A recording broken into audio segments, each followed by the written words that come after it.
Oke, Assalamualaikum warahmatullahi wabarakatuh. Selamat pagi Ibu dan teman-teman sekalian. Perkenalkan, nama saya Firdan Sulkili, NIM 003. Saya mengikuti mahasiswa pertukaran pelajar dari Universitas Patimura Ambon. Di sini saya akan mencoba menjelaskan tentang bahan makanan, alat, teknik, sanitasi, dan hygiene.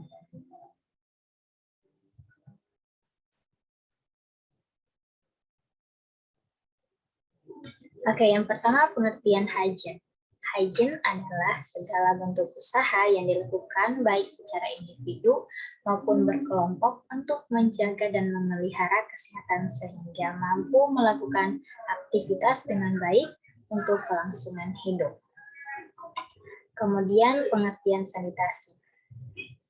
Sanitasi adalah segala upaya yang dilakukan untuk menjaga, memelihara lingkungan agar tetap berada dalam kondisi terbaik sehingga tetap memberikan manfaat terbaiknya bagi kelangsungan hidup manusia. Nah, di sini perbedaan sanitasi dan hygiene. Sanitasi adalah suatu usaha pencegahan penyakit yang menitik beratkan kegiatannya kepada usaha-usaha kesehatan lingkungan hidup. Sedangkan hygiene adalah cara orang memelihara dan juga melindungi diri agar tetap sehat.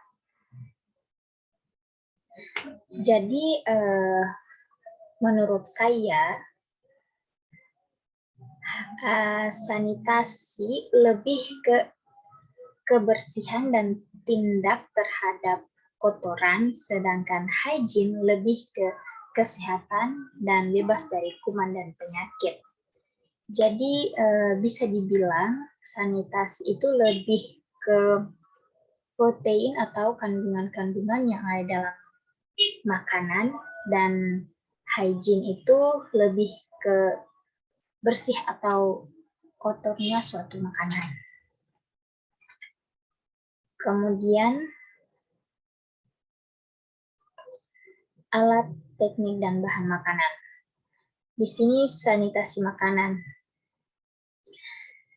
Di sini ada gambar ice cream dan juga ada alat-alat dapur.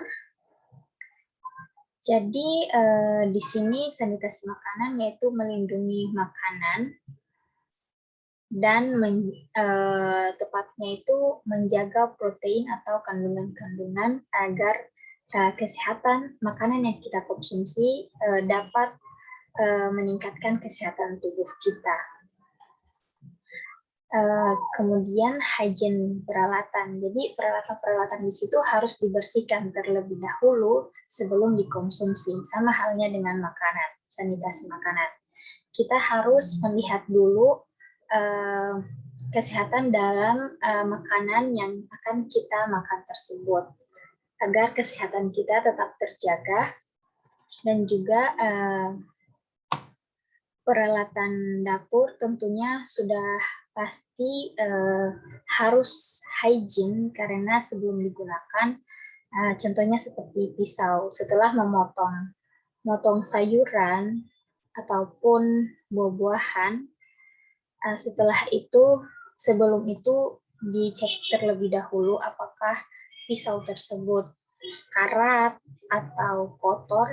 Mereka harus menggantikannya atau membersihkannya terlebih dahulu sebelum mereka menggunakan pisau tersebut. Kemudian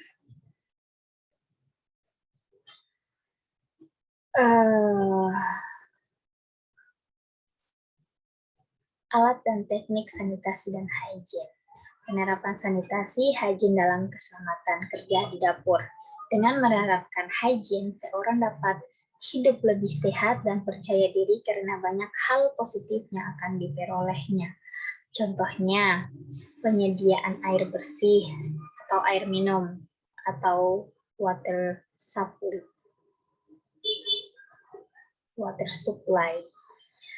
meliputi pengawasan terhadap kualitas, kuantitas, dan pemanfaatan air.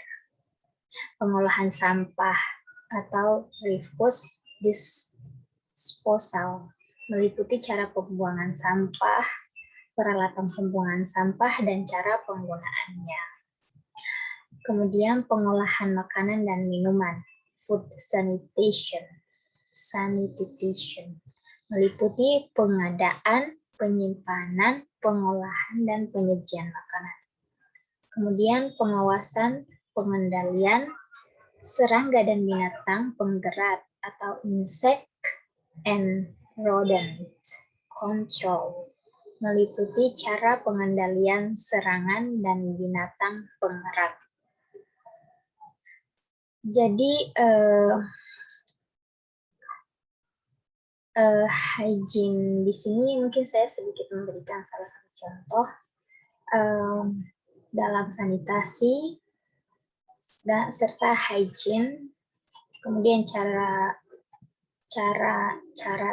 dan teknik-teknik untuk melakukan atau menyajikan suatu hidangan makanan. Contohnya itu seperti kita memasak di dapur, menggoreng pisang misalnya. Pisang tersebut sebelum kita goreng pasti kita olah dulu bahan-bahannya. Ada tepung dan pisang, ada minyak kelapa, dan lain-lain. Jadi sebelum pisang itu dipotong, pisaunya itu terlebih dahulu kita melihat bahwa apakah pisau ini cocok untuk memotong pisang, dan bagaimana cara memotong pisang yang baik, teknik memotong pisang yang baik agar orang yang mengonsumsinya itu pun melihat kerapian atau kreatif yang ada pada diri seseorang yang memasak tadi. Kemudian setelah menggoreng pisang dan akan dihidangkan, pisang itu tentunya masih panas. Jika pisang tersebut langsung ditutup dan kemudian beberapa menit, taruhlah 30 menit, pisang itu masih panas dan kemudian langsung ditutup. Itu merupakan teknik penyajian makanan yang salah ya teman-teman.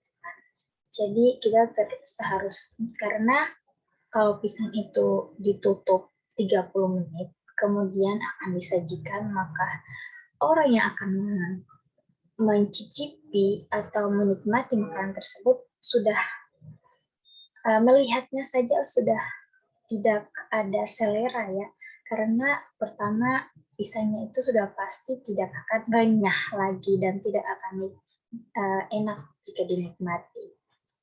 Itu teman-teman. Oke, mungkin itu saja. Terima kasih. Assalamualaikum warahmatullahi wabarakatuh.